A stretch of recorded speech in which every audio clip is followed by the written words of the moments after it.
Nako, tila talagang mahina pumili. Ito pong si Pangulong Marcos Jr. ng mga tao na ipepwesto, no, sa isang posisyon. Isa lang ho rito yung pagkakahirang kay nabota sa Congressman Toby Chanco bilang campaign manager ng Alyansa. Yung kanilang yung mga kandidatong senador para po sa 2025 midterm elections. Alam niyo, ako nagbigay ho ito ng kahiya, no, itong si Congressman Chanco. At siya po ang campaign manager. At na kung saan ay yung sa idinaos na campaign rally, dyan po sa Cebu, yung Cebu rally, ay wala po. Isa lang ho ang sumipot na kandidatong senador ng administrasyon. At siyempre ito po ay sabihin natin ay kawalan ng respeto mismo kay Pangulong Marcos Jr. Kasi nag-attend ho ang Pangulo roon Pero tanging si dating DILG Secretary Benhur Abalos lamang ang nakasipot at samantalang ito pong si Senator Bong Revilla ay kinatawa naman ng kanyang asawa, no, na si Congresswoman Lani Mercado Revilla. So, pero yung iba ay wala na po, hindi na po sinipot. At sabi po ni Congressman Chanco, ang campaign manager, ay hindi raw po nakasipot yung mga kandidato dahil sa nagkaroon po ng problema sa schedule. Ayun ang sinasabi. Alam nyo, both traits Yung Cebu, mga kababayan, sa lahat po tuwing eleksyon, no, yung mga national, talagang yan po ay isa po sa nililigawan. Bakit to? Talagang napakarami po ng mga butante dyan. So, bakit ipinagpalit ho ng mga kandidatong senador? Ito hong hindi po sila sumipot. Kasi maganda pagkakataon, nandun ang Pangulo At ibig sabihin nito parang binastos o kawalan po ng respeto. At siguro yung mga kandidatong senador, kung meron ho sila na mga naunang commitment o schedule, nagkaroon po ng conflict, pwede po nilang reschedule yun or, may mga private plane naman ng mga yan Sumaglit doon sa Pangulo tapos ay babalik na lang ho sa kanilang kung saan man sila naka-schedule na kampanya. Pero ayon po sa ating mga source ay tila talaga hindi raw po nagugustuhan yung diskarte nitong si Toby Chanco bilang campaign manager. Kasi parang kung magdesisyon yung paiba-iba tapos, di ba, yung sa kaso lang ho ni Camille Villar inendorso na raw po siya ng kalaban sa kabilang kampo, si BP Sara, pero binaliwala ni Toby Chanco. So, talagang mukhang sablay nga ho, mga kababayan. At talagang dito lumilitaw, mukhang nagkamali na naman ang Pangulo sa pagpili sa campaign manager.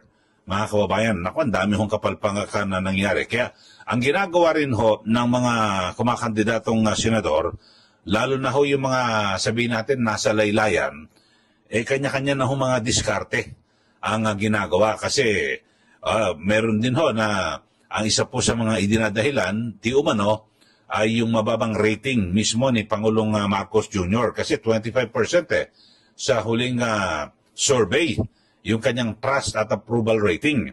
So, siyempre, yung iba nag-aagam-agam, yung mag-i-endorso sa atin, bagsak din ang rating. So, baka mas madamay pa ho sila at maging negatibo, mga kababayan. Pero balikan ho natin, yung pangyayari sa Cebu, talagang parang naging kahiyahi at katawa-tawa ang Pangulo. Biruin nyo, ikinakampanya niya, kaya ho siya nagpunta ron para ikampanya niya yung mga kandidatong senador ng administrasyon, isa lang ang sumipot panoorin ho natin ito.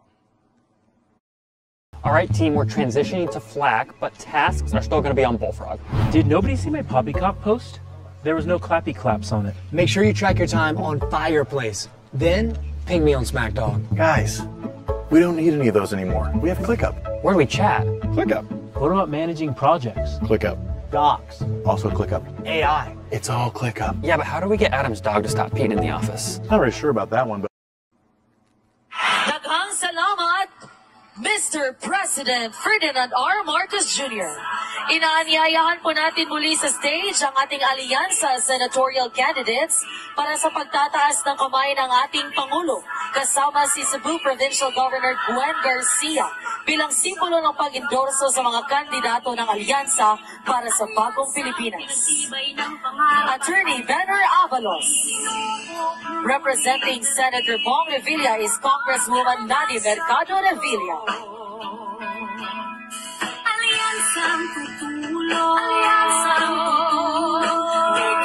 At ang atangan sa pinakamasipang pakpak.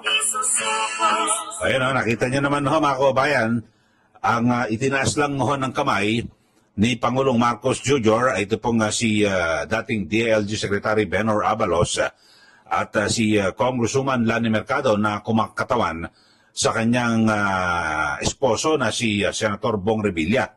So yun lang ho. So tila inista po at alam nyo, dapat ho ang campaign manager merong mas magaling ho.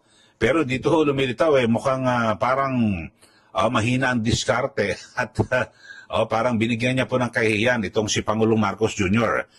Kasi kung ako sa Pangulo ho mga kababayan kung hindi pala sisipot yung karamihan ng mga kandidato ng administrasyon, ba't ako pupunta dyan sa Cebu? Di po ba?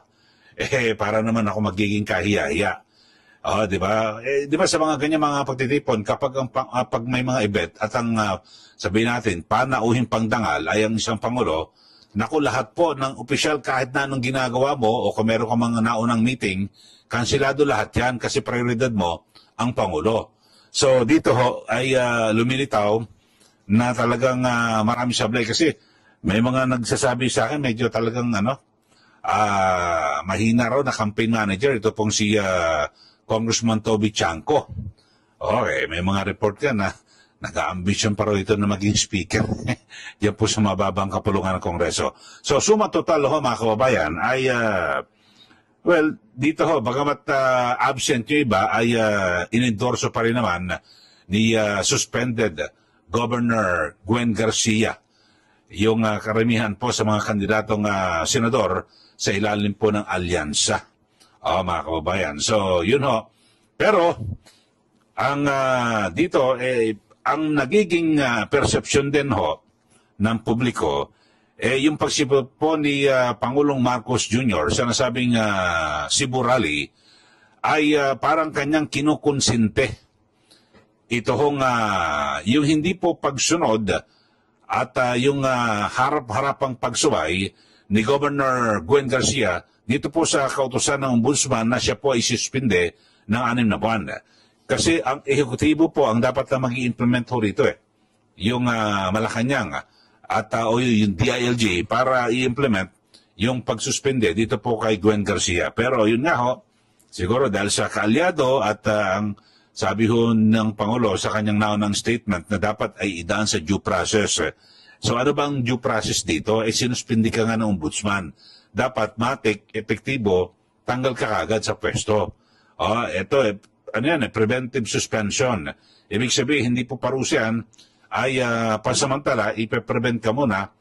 Kasi halimbawa, kung nasa Kapitolyo ka pa rin, tapos may mga akusasyon sa iyo ng katiwalian o kung ano man, pwede mong ipalinis yung di ba? Kung hindi ka pa aalis dyan sa iyong opisina, pwede mong ipalinis yung mga ebidensya.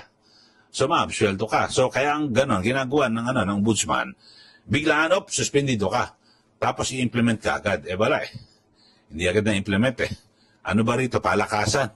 Mga kababayan, sa mga nakaraan, sa dami ho ng mga nasuspende ng mga lokal na opisyal, yung iba kapag talagang nagmamatigas, hindi po sila lalapit sa Pangulo, kundi tatakbo yan doon sa Supreme Court para kumuha ng TRO.